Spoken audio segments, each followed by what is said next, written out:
Hey everyone, it's Gary Nicholson here. This is your Saturday Look Ahead Roundup video on the 4th of June. Thanks for watching. Now don't forget that WeatherWeb Premium subscribers that get access to all our content updated every single day with the fast forecast. We've got look ahead videos, the 2-week planet updated several times a week as well, and all the written musings too. Plenty to see every day over at WeatherWeb Premium, as well as our month ahead ideas and seasonal forecast. There's some weather school content on there as well. Plenty to keep you entertained. Just find out how to get your free 3-day trial. If you sign up via PayPal, you can get that. And you can also find the information about the discounts when you subscribe by direct debit for either 6 or 12 months ahead as well. Just click the Join Now button. Now, you've probably seen all the pictures and stories of the flooding in central parts of Europe, across France and into Germany. This was total rainfall. This was just the 3 days up until the 1st of June, and there's been further thunderstorms since then, but this was really one of the peaks of the intense rainfall extending across those regions. In terms of the total rainfall values, this was the chart again for the 3-day period combined up to around the 1st of June, and there's a value there just south of Paris. It's 107 millimetres over that period, so a good 4 inches of rain that fell in that location. And some of the other observations not too far away were showing in excess of 50 to 70 millimetres on this chart, and pretty widely across the zone of central Western Europe at 30 to 50 millimetres. So a couple of inches of rain have fallen, and that's in addition to some further thunderstorms that have fallen over these past few days. So it's really been that just accumulation of prolonged falls of heavy and thundery rain. And this then is your total rainfall across Europe through till the middle part of this upcoming week, during the 7th, 8th of June. And we've got still that swathe across from central eastern France, the Low Countries, central Germany, into the Balkan countries and out into around the Black Sea.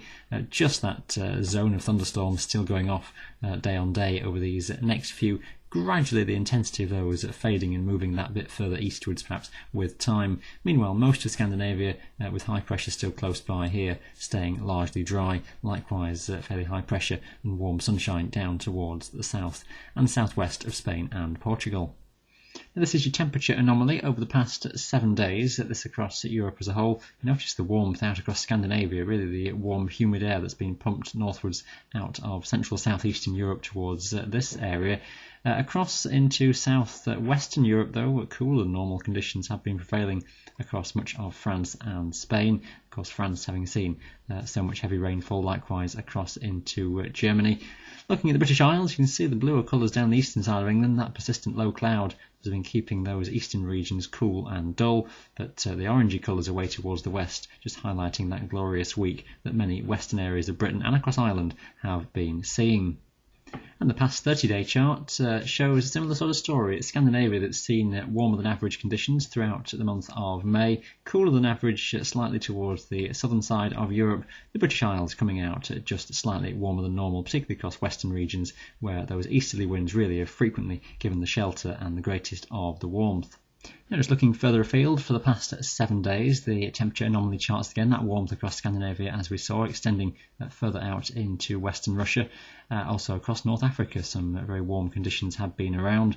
Across the eastern side of the states, warmer than average conditions, but still central areas across from Canada into the Great Plains and the Rockies and down to Texas has been relatively cool. Warmer though in Alaska, notice, and also cooler conditions have been dominant over western Greenland and northeastern parts of Canada. And this could be interesting if this starts to get into the jet stream, that cooler air just enhancing that process as we go forwards.